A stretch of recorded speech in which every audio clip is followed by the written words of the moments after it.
Hello and welcome to episode 24 of the Get Real Gaming Podcast. It's the show where we get real, talking about the latest video game news and releases. I'm Richard, and with me this week is man of movies on the Big Brother podcast, the Get Real podcast. It's Sam. He's joining me today. Is this the bit where I say, I'm all right? It is, actually, yeah. Oh, right, okay. Yeah, so Sam, how are you doing today?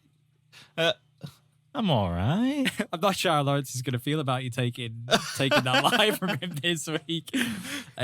No, I am feeling good, mate. It's nice to talk about something a bit different to movies and TV and talk about a bit of gaming, because I have definitely been doing way more gaming than what I have been watching films and TV shows, to be honest with you. Yeah. So it's kind of a bit fresh. And normally you're talking about movies and TV shows, aren't you, Sam? Yeah, that's right, because as you said, we are also on the regular Get Real podcast, just Get Real. And I do that with Chris, and we talk about pop culture movies and TV shows every week. Right now, we just talked about Falcon Winter Soldier, which is fun. There's a bonus episode going out. I think it might be a day after this, to be fair. Right. And yeah, we're talking about some other bits and bobs. So yeah, it's normally films and TV shows. Yeah, it is. And sadly, Lawrence isn't able to be with me today. He's ill. So Sam has graciously stepped in. And that's one of the nice things about having a little Get Real community, I think, is that we just interchange people every now and then when we need it. We could just say, we need someone. Yeah, I mean, when you said to me that you were going to do this podcast on your own, I was like, no, bro. Well, I was considering it.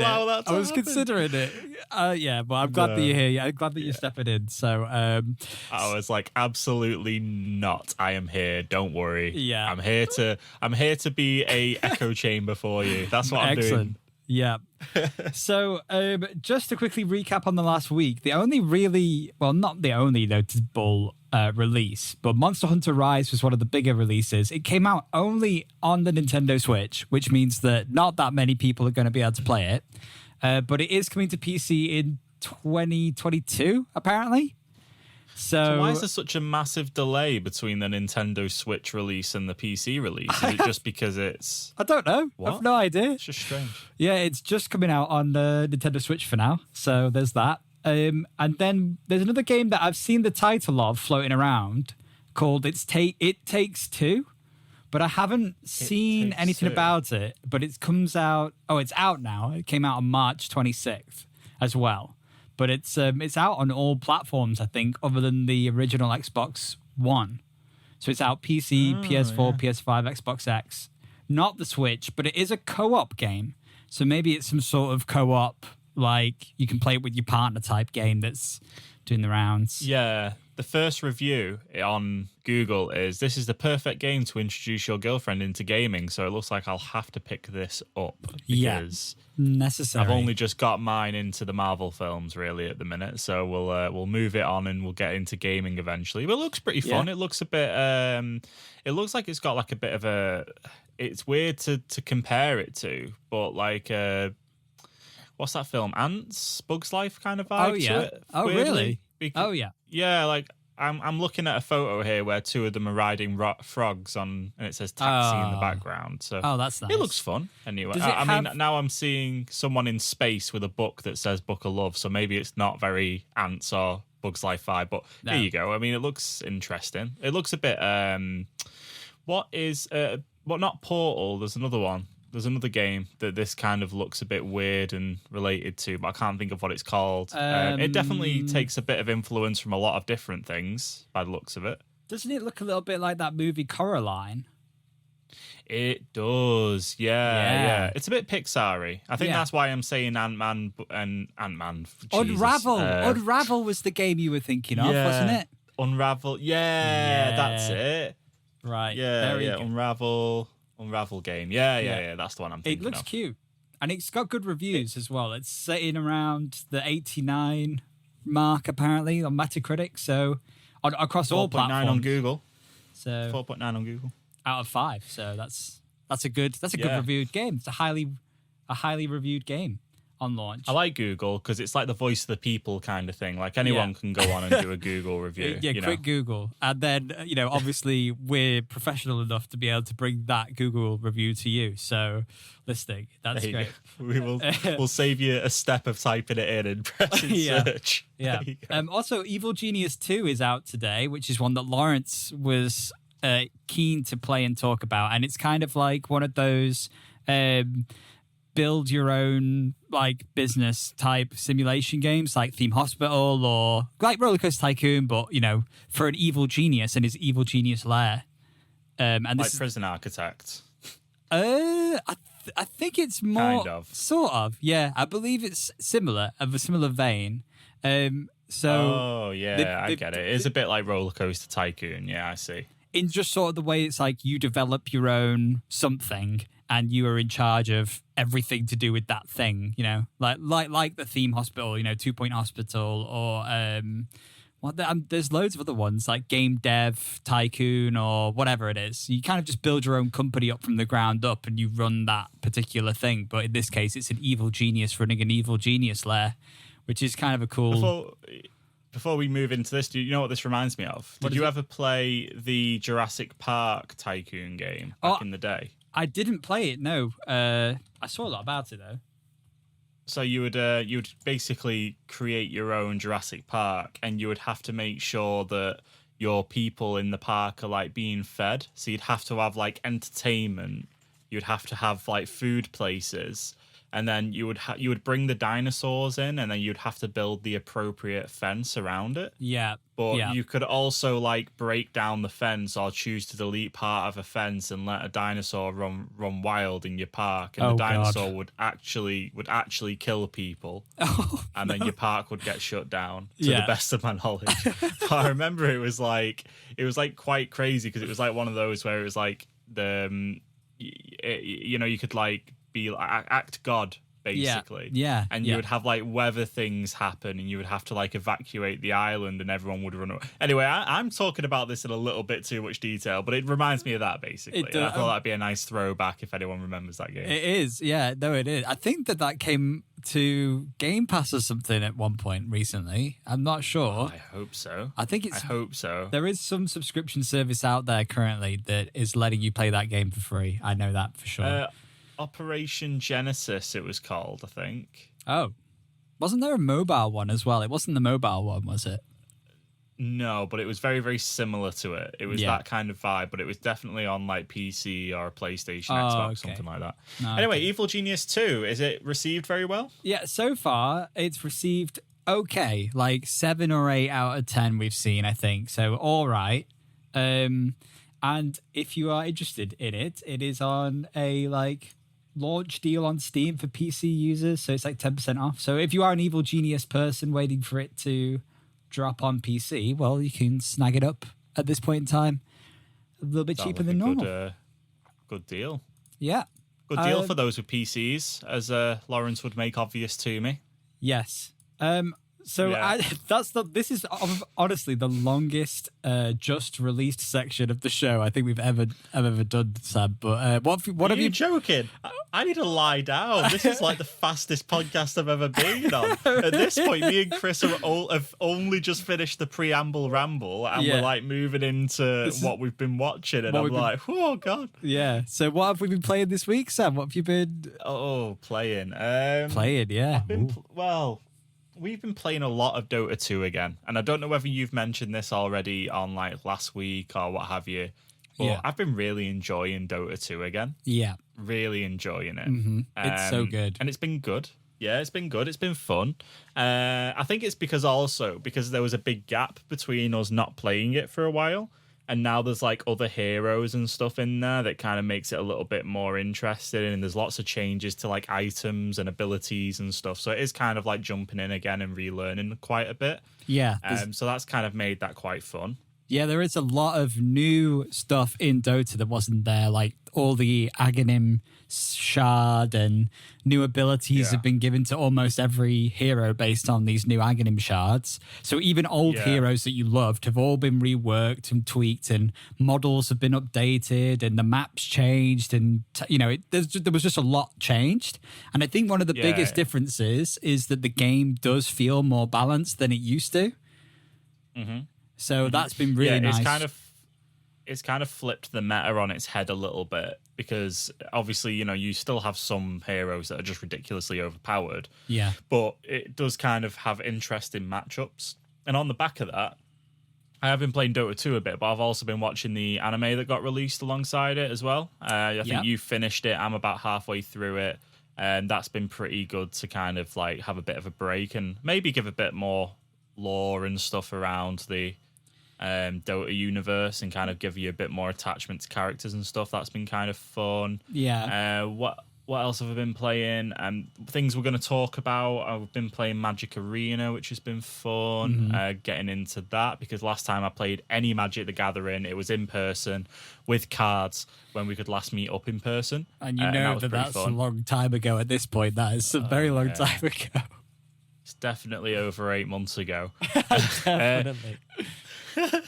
Right. And what else have I been playing? Not much really. I've kind of took a bit of a break from Call of Duty. I just got myself a little bit burnt out on it. Yeah. So I've been playing less of that, playing more of Dota. And I'm cautiously interested in Outriders that comes out tomorrow. Would have already have come out listening to this podcast. Yeah. I'm interested, and I don't know why. And you asked me why I was interested in it, and I was like, I don't really know. I just think it looks... I quite enjoyed Destiny and Destiny 2. It was just a grind part of it I didn't like. Yeah. So I don't know why. I keep telling myself that hopefully a game like Outriders that is essentially going to be Destiny 2 would learn from the fact that Destiny 2's problems was the grind, and hopefully it won't just keep that grind going and over and over again. Hopefully. Yeah, it's the promise, isn't it? It's like it's the hopefulness that Outriders is not going to be like Destiny 2 in terms of the amount of grind. I'll either be really happy or I'll live with my mistakes. Well, it's free to play anyway, so we can get it played for free, and I don't think we'll try it just based on that, and we can report back next week. It's only bloody internet bandwidth, isn't it? It is. Yeah. That stuff doesn't grow on trees apparently, but it doesn't cost me anything, so there you go. Yeah. I think it was funny that we were playing Dota during triple-double XP as well. Like, we were just like, triple-double XP on COD, but I really want to play Dota. So we just... I know, yeah, that's it. And there's been we'll talk about the update and stuff that's come out, but it's just... I just feel like, although I'm not working towards anything on Dota, I just feel like I get more out of the game. I just feel like it makes me think more.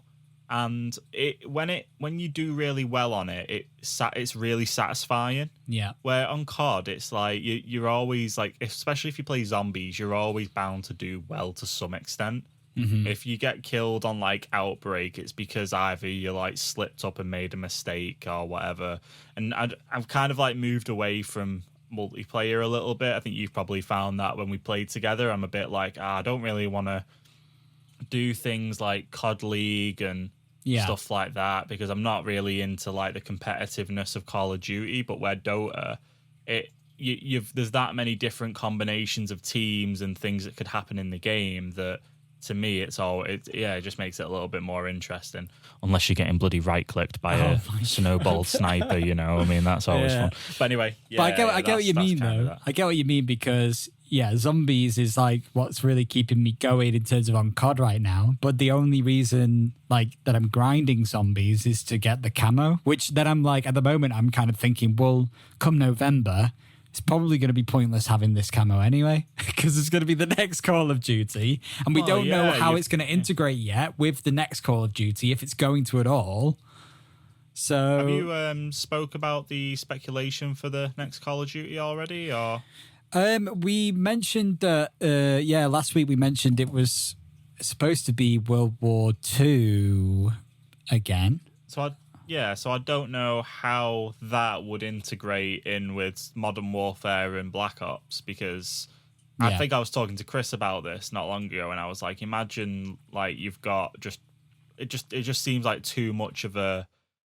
Almost seems like a time like jump thing. It almost seems like a bit too much, you know. But anyway, what have you been watching and playing or whatever? Because we've not asked you. We're just talking. Honestly, it's basically whatever you've said is what I've been. Because when we're playing together at the moment quite a lot. So if it's Dota, we're playing Dota. If it's COD, we're playing COD. So other than or Magic, which is what we'll talk about later, we've been playing Magic. So other than checking out Magic Legends, which we'll also go into a bit later on in the show. I haven't been playing that much else because, we play so much Dota. We just, I have Dota only Plus so much now. hours I've in got, the day, especially when you're playing that much of it. Yeah, I've moved subscriptions. I no longer pay for Elder Scrolls Online. I now pay for Dota Plus as of last night, which is a lot cheaper. Slope. It's a lot cheaper.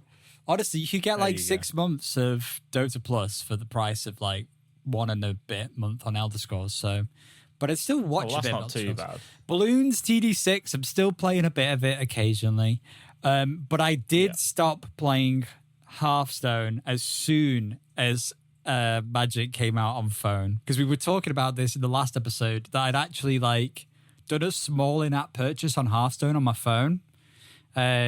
And I was like, I'm just waiting for Magic, And then out of nowhere, there was a tweet from a random account. Well, probably not super random, but definitely not an official account, that was like, Magic Arena is coming to iOS tonight. And it was like, okay, I'm fine now. That's great. So that's it. Honestly, we can move off and on to some news, Sam. So, we were talking about Call of Duty, so we'll talk about the Call of Duty stuff now. Today, as of recording, is the mid-season update for Season 2. And the reason why we're talking about it today is because, first of all, it also includes not only an update for Cold War, but also for Modern Warfare, and obviously that's for Warzone. And apparently, if you don't have Modern Warfare installed and only have Warzone installed, you're going to receive a much smaller update, because at this point in time, it's currently a big game.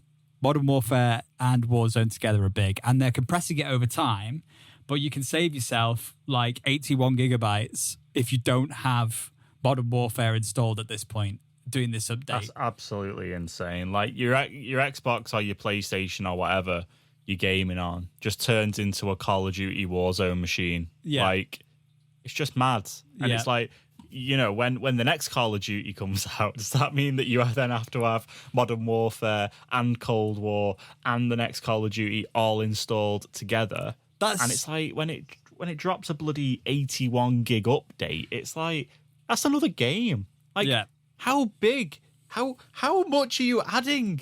Like, a map for Outbreak it's already in the game in bloody Dirty Bomb anyway. Like, what is 81 gig adding to it? All the assets are already in there, and I don't get it. I don't get it, bro. Maybe it's just my lack of understanding of how updates work and what have you, but I don't get it. I don't get how something like that is 81 gig.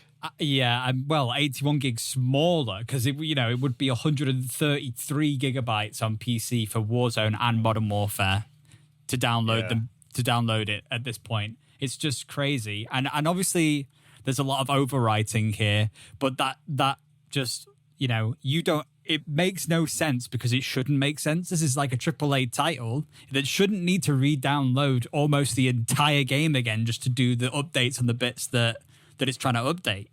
They've got to hit a refresh button at some point. Like, you can't just have Warzone run on Modern Warfare, because after the next Sledgehammer game, we're back to Infinity Ward then anyway, aren't we? Yeah, well... So is then that going to then mean that old Warzone's then redundant, and then new Warzone is the right Warzone, and then but are you not going to be able to install Call of Duty on your computer because you've got the old Call of Duty on there that you still need to be able to run everything that you want to run? It's like it's just mad. I think what's happened is, and we're seeing this the more and more that this unfolds, is that they weren't expecting Warzone to become as big as it did. The engine is not really as up to scratch as it could be.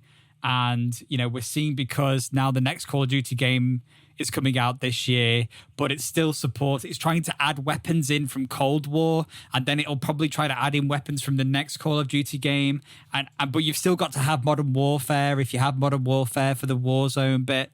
And so it's just becoming such a big mess. And like you said, they would be right in cutting off Modern Warfare and Warzone entirely, obviously keeping all of the database information and making an updated engine version of Warzone as a separate game. Obviously, they can download it separately on consoles now, but really they could do with doing a massive refresh. And how they're going to balance any of it, I just think it should be a different game entirely. They shouldn't be trying to intertwine all the games now, because they've only got a 1 year lifespan anyway, even though they'll say, oh, we're going to keep updating and working on this game for X amount of years. That's great, but nobody will be playing it at this point. Like, who is playing Modern Warfare now, like the multiplayer? Not many. And what about the game before that? I can't even remember what the game was. Was it World War II before that? I can't remember at this point. I believe it probably was, because, it probably would have been, because if it follows the same release schedule, it would have been, it would have been Sledgehammer before it. And that was a flop anyway. So, I mean, that wasn't very, campaign was fine on it, but we didn't play very much of the online, and the zombies was quite frankly a joke on there. Yeah. But it's just like, you've got this big thing that they're trying to push and link everything together, but it's still, what annoys me and what is kind of moving me away from wanting to play Call of Duty is that it's not as polished as what it used to be, even though it's doing all these big, massive promises and stuff. Yeah. It's simply just broke. Like since day one, we play quick rant. But when we first started playing Cold War, crossplay didn't work. No, getting me and you in a party together from Xbox, whether it's Chris on his Xbox or me on my Xbox, trying to get you or Lawrence in a party and launch a game is a nightmare, because for some reason the Activision account thing just doesn't work. Right? It's broken. It's a joke. And then then you go into a game and you think, all right, I'll put some daily challenges on. Oh, you know what? I'll pop a double XP. And then, oh no, wait, because it's broke, you've then got to restart your Xbox again, because some reason your daily challenges won't stay on if you pop things like that. It should not be the case when the game is nearly a year, over. It's just, no. It shouldn't be the case. It's 6 months old now, and it's a AAA title. It's one of the most popular games in history. Why is it like this? Yeah. No, I completely agree. It's too much. It's trying to complicate it too much. And then it's getting too big for its own boots, and it's losing sight of the fact that it was a really polished first-person shooter, and it was just seamless. You could drop into a game of Modern Warfare, and it would work, and it would be fine. And, shipment 24/7 was a thing, and we all loved that. And, it was all what it is. And you got what you expected, where now it's like, we were playing Outbreak, and then all of a sudden we got to World 10, and then Richard lost all this stuff. Yeah. And it's like, why is that happening? Yeah. It's just daft. It shouldn't happen. And it kind of makes me think more about how it would be better for them at this point to maybe even be considering the Fortnite model, which is, you've got one game, and every season or year or whatever they want to do a big thing, they shut the game down for 8 hours, and they have some kind of holding screen or whatever, and they do what they need to do on the back end, and then it all comes back and the game continues as normal. That's how Fortnite has been able to sustain itself for so long at this point. It's one of the biggest crossovers at this point in gaming history, the amount of franchises, and now we're in I don't even know what season of the second refresh, but that time when Fortnite went down for like more than a day. I don't know how many days it was, but it went down for a long time, and we just were staring into a black hole the entire time. And what they were doing is they were doing a complete back-end overhaul because they knew they needed to keep the game going.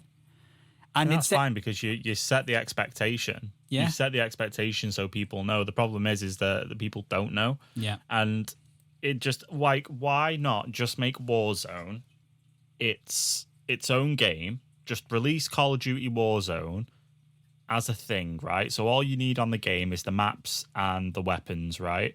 And then just have the stuff unlock, like have it unlock from other games. Yeah. So if, you don't ever have to worry about Warzone as a game, give it its, put it in an engine, decide with it, but don't pair it with, because then it wouldn't matter. It wouldn't matter whether Modern Warfare 2, 3, 4 comes out. Yeah. You could still go back to Warzone and play it. And then, you know what, if you want to then overhaul the engine, then you might update the Warzone game once every 5 years or something like that. And in those cases, they could do what Fortnite did. Have the Warzone engine, have the game go down for 12 hours or whatever while they swap over to the next development team or the team taking over or the next engine that's running Warzone. Those things that are stuff that now they have to try and consider what they're going to do because think about this. In 5 years' time, Warzone cannot still be running on the Modern Warfare engine. No, it just can't do it. Warfare, the next Modern Warfare will be on a new engine, maybe, Yeah, or an update of, these Call of Duty games made by these companies. Yes, there used to be 3 rotating companies that used to make one, and it would be you've got 3 years to make the next one, while the other guys, they've got, then it rotates, between the 3 of them. They used to just make improvements of their older engines. So, Black Ops Cold War is really just an updated and improved Black Ops engine. It's kind of every time they do a new iteration of the old game engine, and eventually those things have just added up to create more problems as an engine than it's worth continuing with. And then they might do a complete engine refresh where they get a new engine or they have a new engine built for the game that does different things. They really need to be implementing that into things like Warzone. And if they can't do that with Warzone's going to end up getting too complicated and too difficult to change and to tweak properly. And the game will die because even the changes right now, people are sick of streamers and stuff, and content creators are already getting sick of Warzone as it is. Yeah, from day one, the audio engine was broken. It's never been fixed because they can't go into the engine and change the way the audio is coded into the engine. That's just not possible. So it's got to stay like that until they change the Warzone engine completely. And then they're not going to do that until they think they'll make more money from doing that than they would just leaving it as it is. So it's all a big mess. Call of Duty is a big mess. I think this next Call of Duty that we get in 2021 will be interesting purely because of the fact that when you look at the release schedule, they moved Treyarch up. They gave Treyarch a year less to do it. Right. Because of... So it usually went Sledgehammer, Treyarch, Infinity Ward, and then it went Sledgehammer, Treyarch, Infinity Ward, Treyarch. So they moved Treyarch forward a year to get Cold War out. Yes. So we can only hope that by giving Sledgehammer the extra year, we're going to get a good World War II game again. Yeah, because they need it. Because I won't lie, the last good World War II Call of Duty we had was Call of Duty 3 or Call of Duty World at War. So which was made by Treyarch, funnily enough, and not Sledgehammer Games. Yeah. So, but anyway, the Season 2 Reloaded, we've got... new stuff in Verdansk. We've got new multiplayer maps, Miami Strike, Mansion, and Glover is going to be a 40-player multi-team hardpoint objective map. That will be quite interesting. Now this I'm quite excited for because I used to I didn't like the Modern Warfare Ground War, but I liked the older. I liked the Black Ops Ground War. I think if that had it. Yeah. I used to like the big scale games, but they got a little bit too objective based for me. I preferred it where it was just like, say, domination or like. But Hardpoint seems like it's going to be really interesting, like 20-side teams converging on one place and then having to go somewhere else. So that'll be pretty fun. Yeah, so we've got multi-team Hardpoint. There's also Gunfight Tournament and Blueprint Gun Game. So those are some more interesting multiplayer modes coming to the game. Those sound more interesting than what we've got at the moment. So we'll probably play a bit of multiplayer to check those out. And then Outbreak, we've got the Sanatorium Night region. So it's a 4th Outbreak region, which is nice, with a new objective. The Dirt Bike is also coming into Outbreak, so there'll be a new vehicle. And apparently this Sanatorium one is huge, right? Like, have you played this on Dirty Bomb at all? I've not. No, I've not played it. It is massive. It is like huge. It's like twice the size of like Rusk or whatever those other ones are. That's cool. Like it is. There's like bridges connecting different islands together. It is pretty huge. So I was saying to Chris, because we played a couple of Dirty Bomb games, I was saying, like, if they put this exactly as it is into Outbreak, it's going to be pretty nutty. So that'll be fun. Yeah, and I do like that they can expand, and I like the modularity of Outbreak, and the way they've designed zombies is quite clever. But Outbreak obviously they're still testing the waters with it. It does still need new things a lot more frequently. So I think this is the perfect time to add a completely new map, new intel, new objective. We've also got a couple of new operators, a new sniper, and a prop hunt with new maps, 2 props. So obviously that's the best part of Call of Duty right now. Gary's mod is the best part of Call of Duty. Yeah, always. And we'll have to get back to you, I guess, next week on what we think of that. But that was a lot of Call of Duty, so let's now go on to something else that gives people a headache, Cyberpunk. Real quick, I won't keep us here, but the new 1.2 patch has dropped, so I thought we'd give people a quick update on Cyberpunk. It's a lot of stuff, so I'll keep it down to one sentence. It's just a lot of NPC fixes. It is a lot of bug fixes, and it's a lot of number tweaking more than anything else. It's kind of like just tweaking the distance things spawn, tweaking steering and handling on vehicles. So that was something that was needed. Just a lot of listening to the community's wants on tweaks and things like that, which is nice. But if Lawrence was here right now, I'd be telling him, you can't fix this game. They're only going to be able to do so much at this point, tweaking wise and fix wise. They can't change the engine or the way the game's designed to run or anything like that. So it's just going to be, general. Maybe by the time I get a PC, it might actually be an enjoyable experience. So I'm looking forward to. Well, I will, and I did say when I returned Cyberpunk, because I did return it, I did say to myself I would buy it again once I get a PC and it's had a few patches, because in terms of how the game was, like, I really enjoyed the story and I really enjoyed the style of it. It just didn't play very well. Yeah. So I will jump back into it. I love a good open world RPG like that. So yeah. I think for me it'll be really, when I jump back into it, it'll be at a time when I think that there are enough mods as well that enhance the game and the experience of playing the game. Like, because a lot of this, and a lot of the tweaks that they're doing is based on what people have already done modding wise. Like all the vehicle handling stuff that they've changed in this patch have been based off of mods that people have done where they've just improved the vehicles handling in the first place. And they had, as soon as mods were available, they had those mods out like day one for like vehicle handling. And this is something they've only just put into the base game now, like better vehicle handling and steering and stuff. So it's going to take a long time, but I think the modding community is probably keeping this game afloat, if I'm honest. Yeah. And just before we move into our main topic, which is Magic, we do have some Magic-related news. Is this the plagiarism story? It is the plagiarism story. We have some potential official plagiarism, which we don't see very often, I guess. It's always fun. I know that we were just trying to stall here, but we're going to continue to stall because so the story is basically okay, thank you for picking this up. Wizards of the Coast have suspended their work with Magic the Gathering artist. A Magic, and that made me sound like they suspended Magic, but they haven't. They've just suspended work with an artist because of a plagiarism claim. So I haven't got the person. Oh, it's OMG Scary Pet on Twitter. There you go. Put a video on Twitter.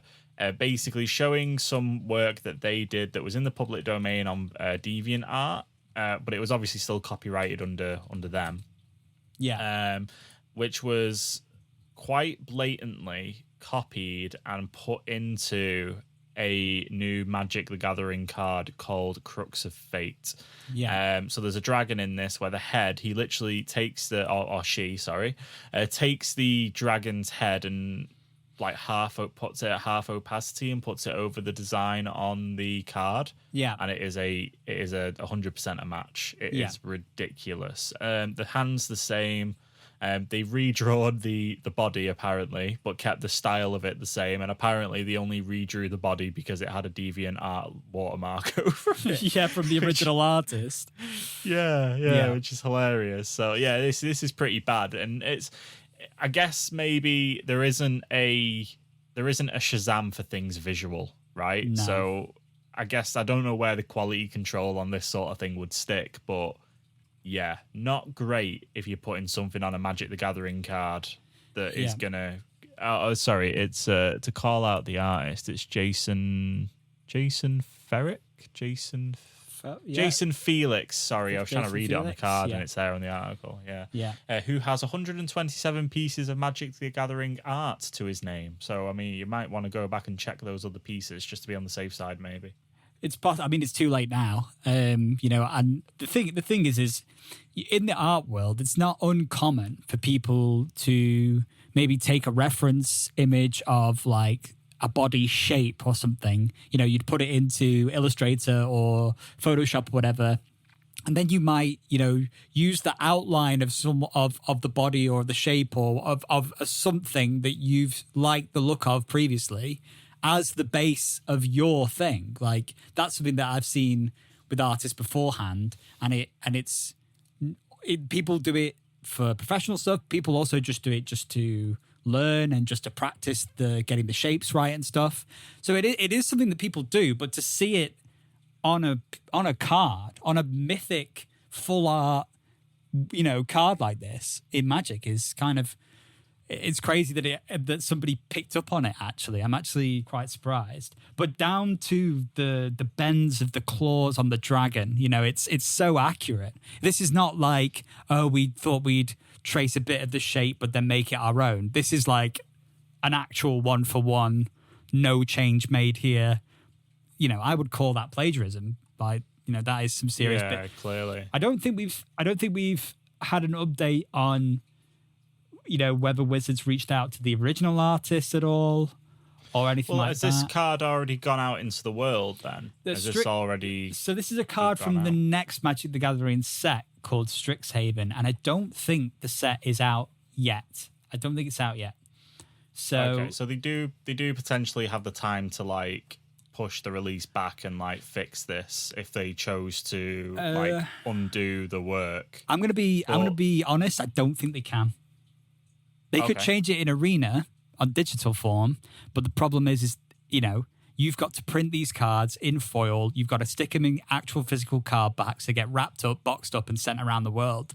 This pack is coming out pretty soon. They've probably already been printed. It's probably already there.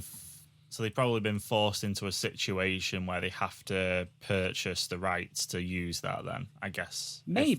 If that's where it goes to. Yeah, I mean... surely this doesn't happen and just gets forgotten about, because obviously Wizards of the Coast are a company that probably pride themselves on, being original, I guess, to an extent. Definitely. Being the creators of D&D and all that. Yeah. And it's almost probably quite embarrassing that they've picked someone to do art and then they've copied somebody else's. Yeah, and, with a big background as well. Well, that's yeah. They've done a lot of stuff. Already for cards, but the person whose art got plagiarized does a lot of Magic the Gathering fan art. So I would say it would be really nice, maybe, for Wizards of the Coast to reach out to this person and say, we'd like to make this right, but we'd also like you to design a card, maybe. Because this person's Twitter is full of Magic the Gathering fan art, you know, and obviously it was good enough to be put on a card by someone else.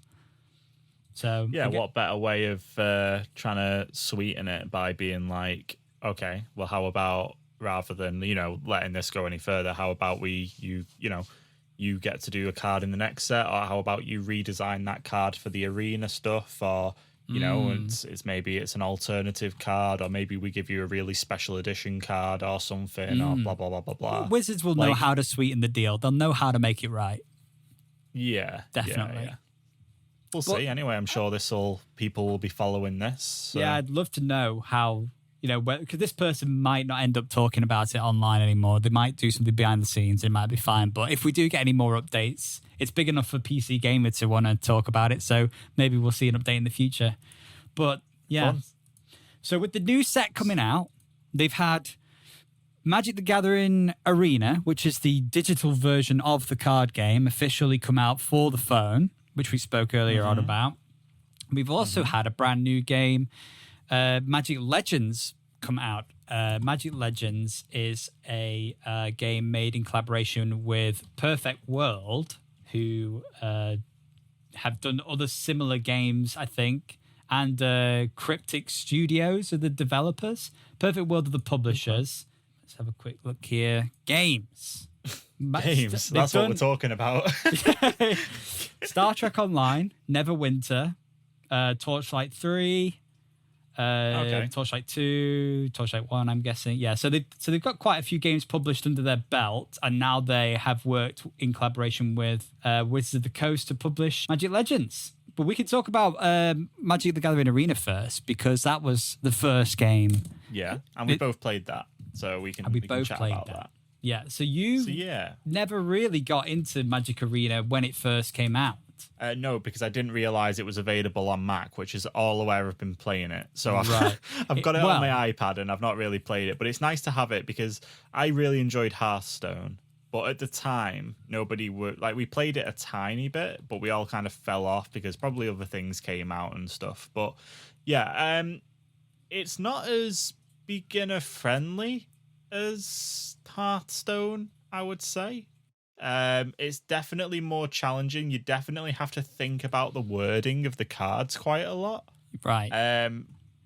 But maybe that's just Magic the Gathering in general. And maybe that's just because I'm still relatively new into it. So that's why I say maybe it's not as beginner friendly. Yeah. But the tutorials and stuff on Magic Arena do a great job of kind of like easing you into it, you know, pitting you against other bots again in like a scenario where they will do the same moves, and your card draw is pretty much like, if you get these cards in this draw, this is how you should do it. So that was a nice kind of walkthrough. Kind of made me feel like I could play the game until I got paired with a real player and I got absolutely wiped. Smashed. Yeah, I got absolutely obliterated. I didn't even realize at first I was up against another real player. I thought it was just like, oh, this is quite weird. And then, yeah, when I realized I got the floor wiped with myself, I was like, yes, I understand. But yeah, no, it's fun. It looks beautiful. It looks really nice. Yeah. The maps are a lot more interactive and interesting than Hearthstone. That's true. The cards and the abilities are definitely more interesting than Hearthstone, to be honest. Because you can use like cards' abilities and stuff, and it's not just literally that card attacks that card. It's like things are you have to think a little bit more about stuff. I mean, this is kind of talking about Magic the Gathering in general. In terms of the game, it translates really well. What I really like about the game, Magic Arena, over the actual tabletop card game, is that it pauses at pretty much every moment where something could happen or you could do something. Yeah. So as a new player, it's quite good to be in a position where, oh, the game's stopping me because I could choose to do something now if I wanted to. Oh, what is it that it's telling me that I could do?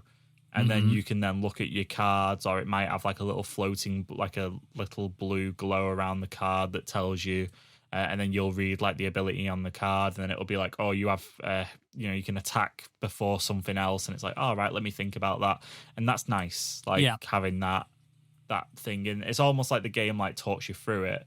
The fault of that is obviously that it then means that when the other players do it, then you get a bit paranoid because the other player can do something and you don't know what. And usually that'd be like the poker element of Magic the Gathering, where you'd kind of bluff people into making moves maybe, and then you'd counter them. But it translates really well. It plays really well. It's really fun. It's really fun to play against someone that you can talk to. So like when I was playing it with Chris and then when I was playing it with you, that was really fun. Definitely. Yeah, it's good. I'm enjoying it. What do you think of it versus like, because obviously you've played a lot of Hearthstone, but you've also played a lot of the tabletop games. So what do you think in terms of the arena? Well, so I mean, I think very briefly we've kind of missed explaining Magic a little bit to people that might not have a clue what we're talking about, even though it is a bit self-explanatory. But it is just in real life, it's a collectible card game. It's like Pokemon, but Pokemon is very tradable and Magic is tradable, but it's more about the game. And we're comparing it to Hearthstone because, and that's what makes this interesting, is because it became a digital card game back in 2018, where they just translated the game over into PC. It didn't actually come to Mac, Sam, until January last year. So that's why you missed it, I think, because it came onto Mac with the Epic Games Store when it decided to collaborate with Epic. So that's why you never jumped onto it, obviously because it was never on Mac, but then it did come on Mac, but only at the start of last year, so that makes sense. Which I probably missed, to be fair. So that makes sense. But I think I think everything you said is spot on the money. I think that the way that the game's tutorial takes new players in, Magic is such a big game. Like, there's over 20,000 cards in the game, and it grows by 4 to 5 sets of new unique cards every year. Like, it's massive. So to be able to take all of that and get you to a position in 30 minutes where you kind of get the basics of what's going on is pretty good, in my opinion. I think the only downside to it pausing every time that there is something available for you to do, which is great for you to know about, is that when it happens on the other side, you go, oh, they've got something that can counter that. Potentially. So you can't really have that poker face between the two of you unless there is a way to do it. You can have it set up so that your game auto passes through phases and stuff, but new players won't even know that exists. And there's a lot of moments where that happens and I don't even realize it's happened, and it's like, oh, hang on, let me pass the turn. It's like, I think the way that Magic rotates is quite quick, and it's very difficult to keep up with the game in general throughout the year. I think unless you are very deep into the hobby of playing Magic, it's very easy for you to just forget that something new is happening, and then you're already behind, and then the older sets go out of standard rotation being the current standard gameplay. Old sets at the back end of the queue, basically, that were released maybe a year ago at this point or something, might fall out of standard and go into a different game mode requirement, and then only the new cards can be played in the standard game mode. And then you have, obviously, this back catalogue of cards, and those cards can all be played in other game modes, but they don't follow the same rules necessarily as standard play does. And so to keep up with all of that is quite difficult. And even me now, like the last 2-3 sets, I've got no idea. We only really started getting back into it again because of Magic Legends got me interested. Magic Arena coming to iOS. Yeah, iOS. Just speaking to the phone and the tablet version of the game, though, it's such a good experience. I think there's only a couple of niggly bits that are a bit fiddly when you want to look at cards at the start of the game. But in general, I feel so much more involved with the game when I can use my finger to pick up a card and drag it onto the board and let go, and that happens. That is a key feature of the game to me on phone. I just look, and obviously it's the same with Hearthstone, but and Hearthstone, for those who don't know, is the Blizzard competitor, I guess. Gwent is another one here, digital card game based on the Witcher universe, right? Yeah. Who published that? Who owns Gwent? Because that's the other one that nobody talks about. It was CD Projekt Red. It's the one that comes up on YouTube ads all the time. Yeah, please play Gwent. Please, we'd really like it if you guys would please come and play Gwent. Please. Stop playing Cyberpunk and play Gwent. We've got a village to burn.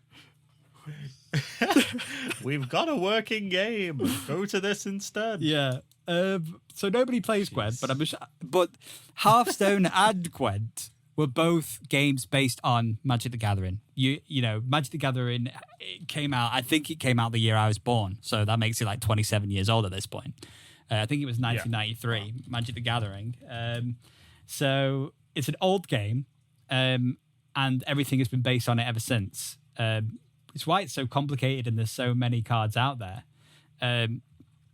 But yeah, I think that the arena's great. And the only thing I would say is that for the mobile audience, they haven't yet put in microtransactions that I would say are sustainable on mobile.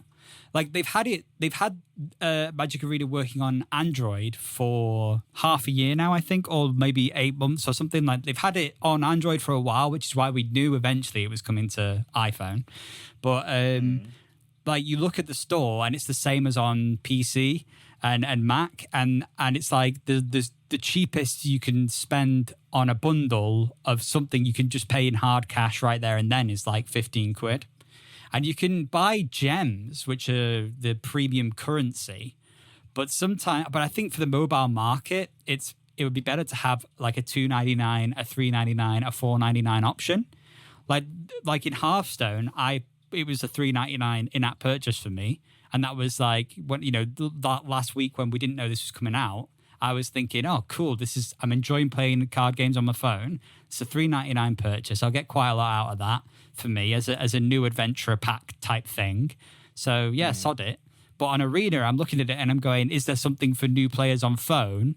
No, there's not. It starts at 15 quid. And I don't want to just buy the premium currency. I'd rather buy like a pack and get a bunch of stuff in that for a cheap price. So I think that's the only thing they could really do at the moment for the iOS game itself, I guess. Is something exclusive for that would be nice to get new players in.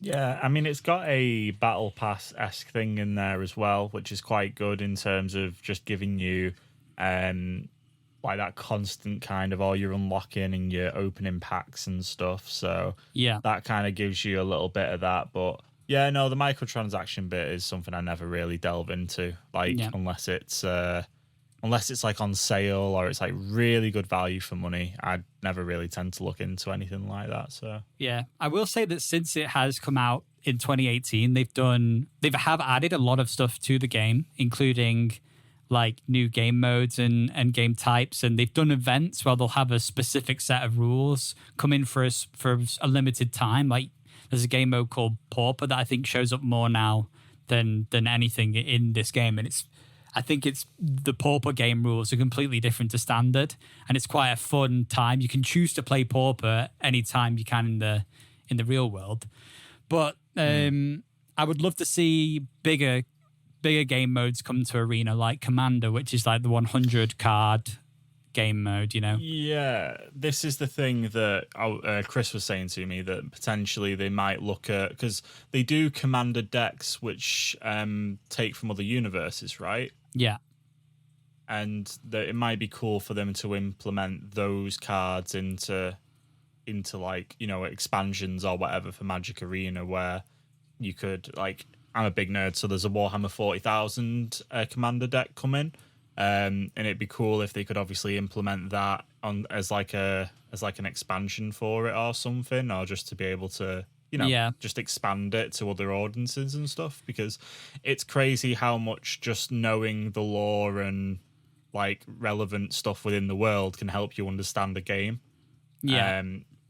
Where obviously the lore and stuff of magic and some of the creatures and stuff, it kind of like, it doesn't really matter, I guess, at the end of the day, but sometimes it can be more immersive when you understand the relevance of them within the greater world or the decks and stuff. So yeah, I think integrating other universe stuff they haven't done a lot of it until quite recently, and then it's been like a premium product.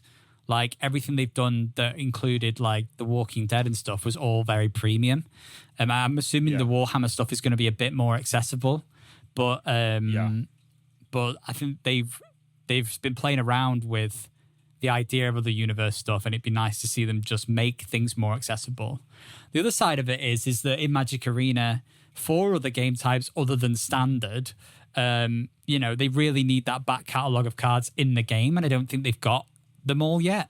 They've got everything from 2018 onwards because and a few back because that's when the game launched. So they've had to obviously update it every time and there's a new set since then. But when they would do like Commander decks or Commander themed decks and challenge decks, which was something else you could buy as a real life physical product, they never really added those into the game as they came. So I think it's interesting to see their way of implementing Magic and what they think the Magic experience is, because at the end of the day, Magic, the reason why I love Magic so much is because when you get together with your friends and you do play at the table, you choose like what it is that you're doing. Like Commander, we love just building Commander decks, and we have like homebrew rules. It's like D&D. You can make, it's kind of like the arena experience is if in D&D you had to follow the book, the quest in the books. You had to follow the campaign they give you in the rules they give you. But nobody ever does that, really. People always have their own homebrew rules. It's their own world. They love just doing what they want and saying yes and no to different situations just as we go on. We make decisions based on... To be fair, a lot of it will be based on interpretation. Yeah. It's like how when we play Magic Arena, it's like, I think the card is going to do this, and then I've got that interpretation wrong. Where if I did that in person, maybe if someone shared that interpretation, then potentially that would be allowed and that would happen, So yeah. So there is a lot that the Magic Arena can still do, but I think especially right now where we can't get together, it's doing a great job of representing Magic. So as a whole, even though we can talk about the nitty gritty of it, it is a great game. Magic is still a great game, and the cards are still great. The new cards that they've got in there all the way from 2018 onwards is still fantastic. It's an expensive game to get into. Do you know what I mean? And I think it would be better if it was a bit more accessible still, especially in digital form, where, this is just data at the end of the day. It's not like, it's not like collecting the card games. It's almost like they put the same value or, if not in some cases in premium packs with premium currency higher than you buying like a box of the same set, in physical. So it's weird how they've valued it. But I think it's still great for what you get. And in some cases you buy, like I would go out and I would buy like the Planeswalker decks, Planeswalkers being some of the characters with actual lore and stuff. They would come with digital codes for the same deck in Magic Arena, which was amazing value. And I love that. And I want to see more of that. And they've been in and out of doing that. But I think it's great. And it's really good to see that you've been enjoying it, because that's something that I didn't expect you to get onto Magic Arena. And I like that you've enjoyed the social side of it, really. Yeah, it's a good time. Well, speaking of Planeswalkers, because we're already, how are we this far into the podcast and only finished talking about Arena? I don't know. But we can talk a little bit about Magic Legends before we wrap up, because you watched a little bit last night of me playing it. But it is a new game, and it is kind of like a Diablo-esque type game set in the Magic universe. So if you imagine either Diablo or Path of Exile or something like that, it's quite top down. If you're on a controller, it would sort of be considered a twin stick, because you're controlling your movement with one and then you can control the camera with the other and your abilities to be and stuff. Fair, it's felt like when I was watching you play it that you could actually pick up a controller and still play it quite equally, you know? Yeah, Like I think it's feels probably like it was still more have that designed playability. for a controller. I can see it being a much easier experience on controller. So, but what I like about some of the stuff that I do like about it is how they have implemented the idea of Magic the Gathering into a game like this. The way it works is that you choose your planeswalker, and your planeswalker will be based on, well, you make a planeswalker, but it's based on one of the 5 single colors, which are like your mana bases of the world. So it's like green, red, blue, white, black, but obviously it means earth, fire, water. I don't know what white is, but it's the sun. No, I don't know. But then you're getting skills and abilities as you would in a game like this, but instead of them being skills or abilities, you're basically earning cards that are your skills that cost a certain amount of mana like they would in Magic. And as you're playing and killing and as time is passing and stuff, you're gaining little bits of mana as you go to use those abilities. And your abilities kind of stack up for use a little bit randomly, as if you were pulling cards from a library or the top of your deck to use. So I think that's really interesting because you can then build a deck based around the skills you've unlocked, and then you'll randomly get access to those as you're playing, as well as a couple of standard moves. So I was playing the green mana, which is all about beasts. So I had a Q and an E ability, which was always going to be the same. It was, you can do a throw your axe and you can heal people around you. But then you've always got these rotating cards with new abilities. You can call new beasts in, you can cast new spells and stuff. So I liked how they put Magic into the game. But I'm only about 2 hours at most into the game. I'm level 6. I've done, the game takes you off where obviously you play a bit of a tutorial. If you're a Magic the Gathering fan, you will probably immediately like what's happening in the game because it is introducing immediately planeswalkers that you know from the lore of Magic. So you've got Ral, who is an Izzet, which is red and blue combined. He's there, and Nissa's there, who is a green planeswalker. And these are characters you know and love if you're fans of Magic. You get put straight into Zendikar, which is one of the planes, one of the worlds, and it looks cool. It looks like Zendikar, and you can run around, and it's like, wow, we're kind of in the world of Magic. So that's really nice. The story is a little bit like you could not bother with it. I feel like there is story there, but the game in essence is a run around, fetch quest, kill enemies, gain loot, level up. It's a grinding game. It's one of those games. It's not a story driven game, and it is like kind of a massively multiplayer game.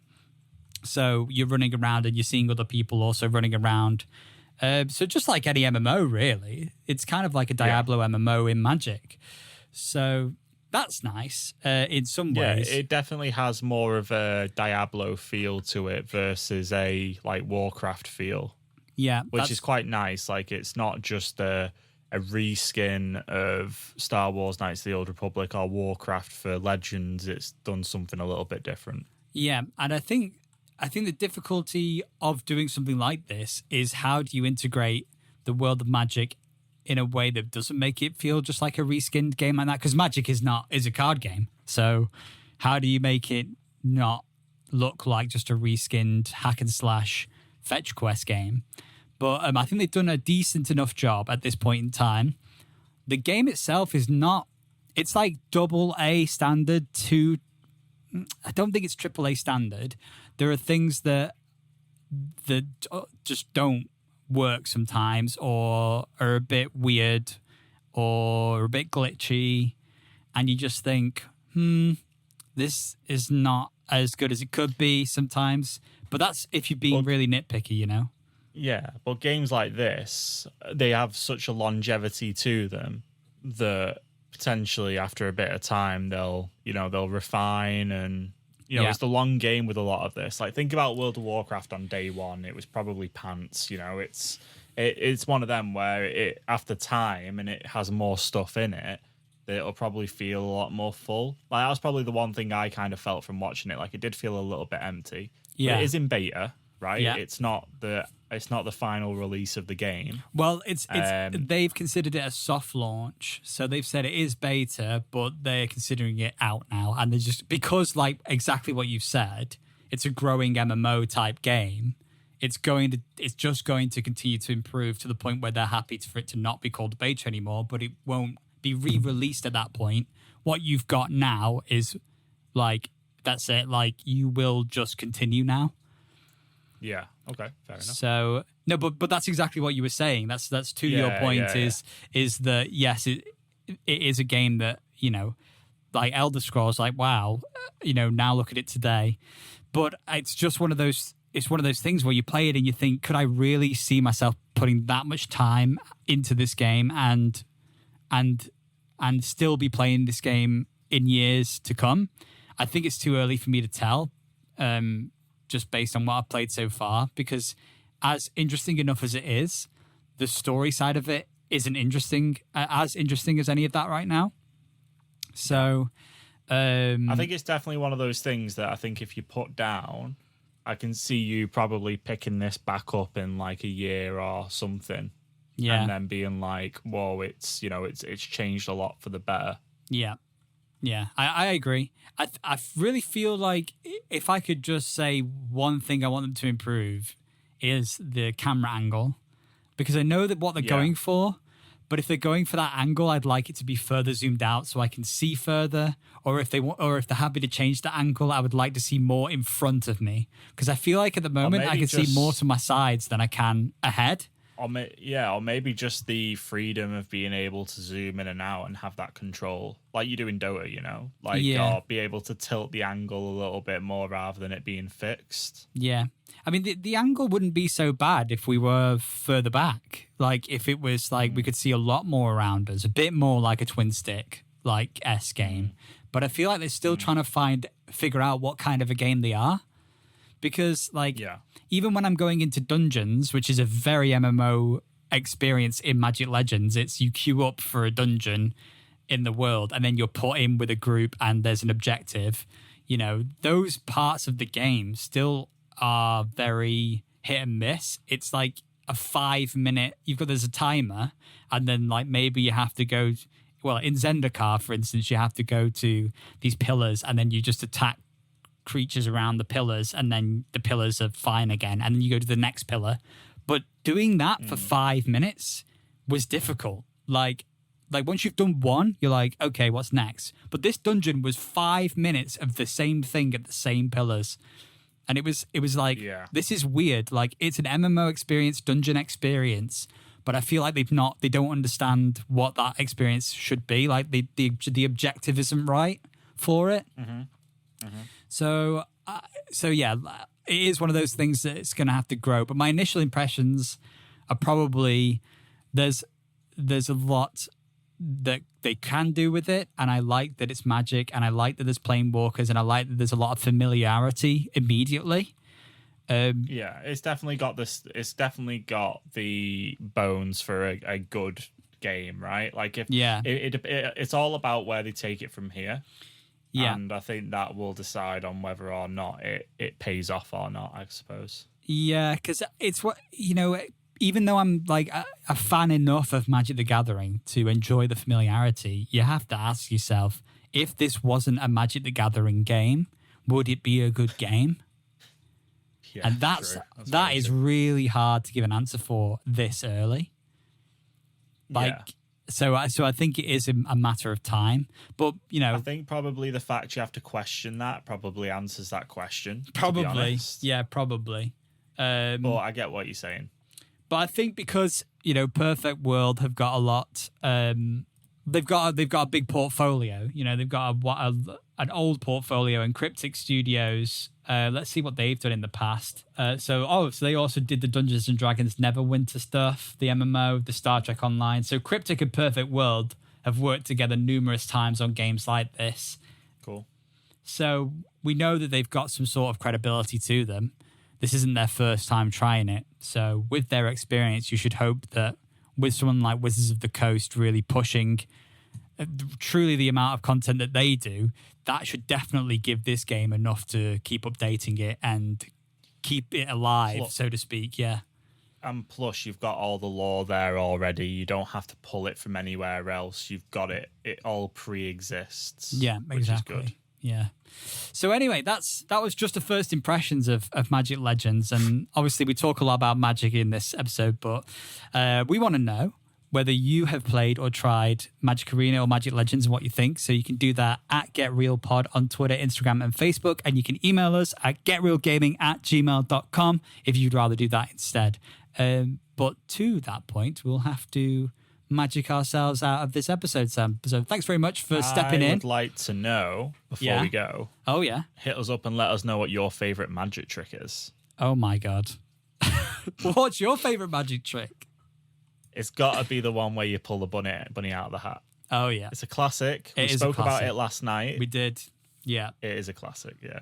I like those really... What's your favourite magic trick? I don't have one specifically, but I really do enjoy the ones where people spend too much money on the science of a trick to make one thing work, and it costs them so much to do, and then it's like one amazing trick, and they can only ever do that one trick with their investment. I just like those things. It's like... Is that like the Now You See Me film? Do you reckon that's similar? Similar, yeah. But yeah. I've seen it in real life. You know, people will spend hundreds of thousands of dollars on like perfecting science to do something that looks impossible, and that's like a real thing that actually happens. And it's amazing when those big tricks get pulled off. And then there's also those really stupid ones. I think this might be an episode for another time. All right. Okay. Well, I won't go into it. Just before you get carried away there. Yeah. You hit a nerve. It was about to go off at one. Well, we'll talk about it after we start recording. Maybe maybe we'll create a Patreon for stuff like that. Oh, who knows? my God. Let us know what you think about that. Let us know. Thank you, Sam, again from the Get Real podcast for showing up. If you like movies and TV shows, go and check them out. And we will see you hopefully with a very well and safe Lawrence next week. But until then, have a good one. Bye-bye for now. See you, gamers.